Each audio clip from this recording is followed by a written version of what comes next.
Good day to everyone watching my video and welcome back again to my YouTube channel. आज का हमारा video है regarding value of money, मुद्रा का मूल्य। MLSE सिलेबस में money and financial system subject के अंदर ही आता है। वैसे डायरेक्टली अगर आप सिलेबस को चेक करेंगे तो ये टॉपिक आपको नहीं मिलेगा। आपका जो मेन टॉपिक है वो है डिमांड फॉर मनी, जिसे हम लोग ऑलरेडी डिस्कस कर चुके हैं, but it is like parts में पढ़ा है। डिमांड फॉर मनी के अंदर ही हम वेलोसिटी ऑफ मनी भी पढ़ते हैं, जो इससे जस्ट पहले का मेरा वीडियो था।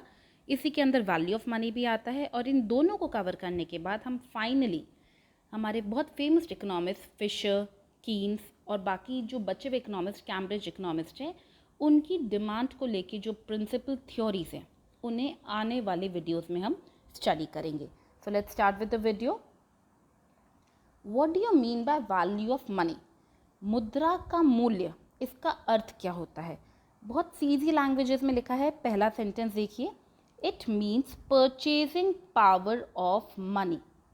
इसका मतलब क्या होता है कि कितनी क्वांटिटी गुड्स की, या चाहे तो हम सर्विसेज भी लिख सकते हैं, the quantity of goods and services that can be exchange. Exchange का मतलब that can be purchase for the given amount of money, that is known as what? Value of money. Hindi में हम इसे क्या कहेंगे?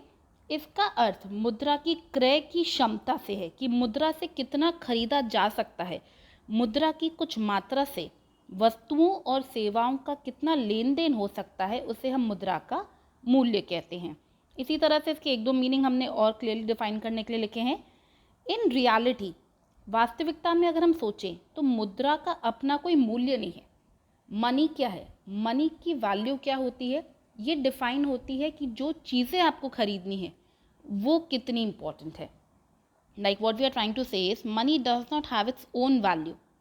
उसकी पावर किस चीज़ पे डिपेंड करती है? उसकी एबिलिटी पे, कि उससे गुड्स और सर्विसेज खरीदे जा सकते हैं। वास्तव में मुद्रा का कोई मूल्य नहीं होता, परंतु इससे अन्य वस्तुओं को खरीदा और बेचा जा सकता है, उसकी शक्ति है। इसीलिए इसे मुद्रा की क्रय शक्ति भी कहते हैं। अब ये क्रय शक्ति होती क्या है? क्रय शक्ति है कि आपने कितनी गुड्स और सर्विसेज खरीदे, आप परचेज कर पा रहे हैं, तो वो परचेजिंग पावर होगी। So what we can finally say that value of money can be calculated by the purchasing power. अगर आप गुड्स खरीद पा रहे हो तो वैल्यू ऑफ मनी उस हिसाब से डिफाइन होगा। और परचेजिंग पावर किस पे डिपेंड करती है? ये इंपॉर्टेंट है।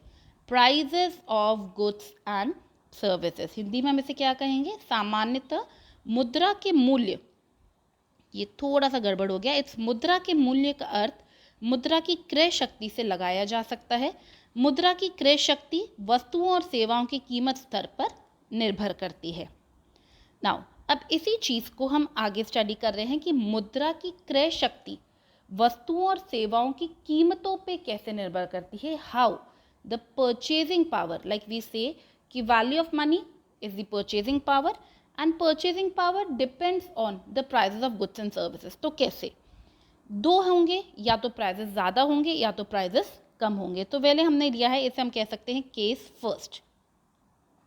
केस फर्स्ट में हम ये ले रहे हैं कि अगर prices of general price level, यहाँ पे हमने किसी पर्टिकुलर गुड की बात नहीं कही है, इकोनॉमी में जनरली प्राइजेस बढ़ रहे हैं, जैसे हम कहते हैं इन्फ्लेशन की situation.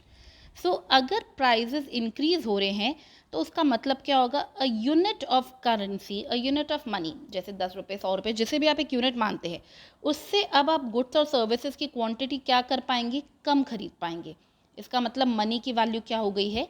Depreciate. What we are trying to say is in case of price rising, महंगी होंगी चीज़ें तो पैसे तो उतने के उतने हैं। जैसे पहले भी मेरे पास 100 रुपये थे, आज भी मेरे पास 100 रुपये हैं, बट पहले जो चीज़ 10 रुपये की आती थी आज वो चीज़ 20 रुपये की आ रही है, तो मैं कम गुड्स खरीद पा रही हूँ। तो इसका मतलब वैल्यू ऑफ मनी क्या हो गई? डिक्रीज। हिंदी में वही लिखा गया है, जब मूल्य स्तर बढ़ता है तो मुद्रा की एक इकाई से कम वस्तुएं खरीदी जाती हैं, अर्थात मुद्रा का मूल्यह्रास, डेप्रिसिएशन को हिंदी में हम मूल्यह्रास कहते हैं, मुद्रा का मूल्यह्रास हुआ है। तो ये वो पहला फैक्टर है जो वैल्यू ऑफ मनी को डिटरमाइन करता है। वो क्या है? Prices of goods and services. इसी तरह से अगर हम फॉल इन प्राइजेस की बात करें, अगर प्राइजेस कम होंगे तो इसका रिवर्स सिनेरियो हो जाएगा। अगर प्राइजेस कम हो रहे हैं तो उसी पैसे से आप ज़्यादा खरीद पाओगे। Like again the same example, 100 रुपये हैं, पहले जहाँ वो चीज़ 20 रुपीज़ की आती थी, अब वो चीज़ अगर 10 रुपीज़ की आ रही है तो आप ज़्यादा क्वांटिटी गुड्स या सर्विसेज की खरीद सकते हो। इसका मतलब वैल्यू ऑफ मनी क्या हो गई है? एप्रिशिएट, मूल्य वृद्धि, अभिमूल्यन हुआ है। तो ये आपका एक तरह से फर्स्ट फैक्टर है which is the most important, जिसे हम कंसिडर करते हैं, वो है inflation, price rise, deflation. Price rise और प्राइस फॉल, इन्हें आप चाहें तो एक ही फैक्टर कंसिडर कर सकते हैं जो वैल्यू ऑफ मनी को डिफाइन करते हैं। इसके अलावा एक और फैक्टर है जो बहुत इंपॉर्टेंट है, बट उसे हम लोग इतना ज़्यादा यूज़ अप नहीं करते। द सेकेंड फैक्टर मैं खाली स्लाइड के अंदर लिख देती हूँ। The second factor which we can consider is quantity of money. Quantity of money भी आपको वैल्यू ऑफ मनी को डिटरमाइन करने में मदद करता है। कैसे? Like if I take example of two currencies, जैसे डॉलर और रुपीस। अगर इंडिया में डॉलर्स की अवेलेबिलिटी ज़्यादा हो गई, डॉलर्स की सप्लाई ज़्यादा हो गई, लेकिन डॉलर की डिमांड कम है, तो उस केस में क्या होगा? हमारी इंडियन करेंसी की वैल्यू क्या होगी? बढ़ जाएगी। That means what we are trying to say, quantity of money भी वैल्यू ऑफ मनी को चेंज करता है। इसी तरह से if I talk about the level of economic growth, आर्थिक तरीके से हमारी अर्थव्यवस्था में कितनी बढ़ोतरी हुई है। अगर हमारी इकोनॉमी ग्रो कर रही है तो वैल्यू ऑफ मनी स्टेबल रहेगी, और अगर हमारी इकोनॉमी अंडर डेवलप्ड इकोनॉमी है, हमें बहुत इंपोर्ट्स कराने पड़ते हैं, तो हमारे यहाँ की रुपए की कीमत क्या होती है? कम होती है। ये सारे फैक्टर्स जो मैं अलग से लिख रही हूँ, ये एक्चुअली इंटरनेशनल लेवल पे हम डील करते हैं, बट आपको because you don't have to study too much in detail, हमें खाली बेसिक पता होना चाहिए what do you mean by value of money, and the most important factor is prices of goods and services. Now this comes as the final slide. हम finally क्या conclude करना चाह रहे हैं कि the general price level, that means generally का मतलब prices of all goods and services and value of money are two things but from two different angles. ये दो चीज़ें एक तरह से सेम हैं लेकिन विपरीत दृष्टिकोण से। अब यहाँ पे आप एक छोटा सा इक्वेशन देख सकते हैं। Value of money is inversely proportion to price. That means अगर price of goods and services बढ़ता है तो वैल्यू ऑफ मनी कम हो जाती है, और अगर प्राइस कम होता है तो वैल्यू ऑफ मनी क्या हो जाती है? बढ़ जाती है। हम क्या कहना चाह रहे हैं?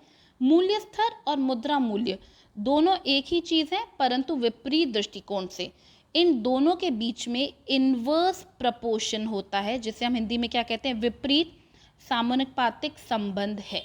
So that's all for today's video. Thank you so much for watching.